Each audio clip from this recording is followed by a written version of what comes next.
รางวัลเลข6โตวเลขที่ออกได้แก่หมายเลข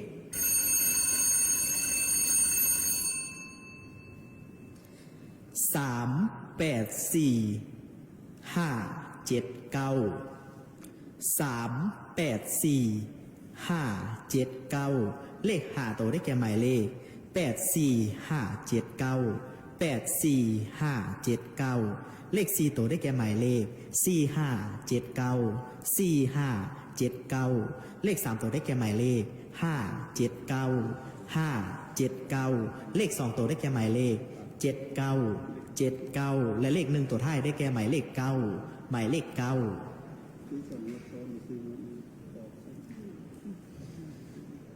ผลของการออกเลขรางวัลหวยเลข6ตัวก็ได้ออกมาสำเร็จเป็นที่เรียบร้อยต่อไปมันจะได้สืบต่อทำการออกเลขรางวัลสลากพัฒนา5/45คอยพนักงานออกเลขรางวัล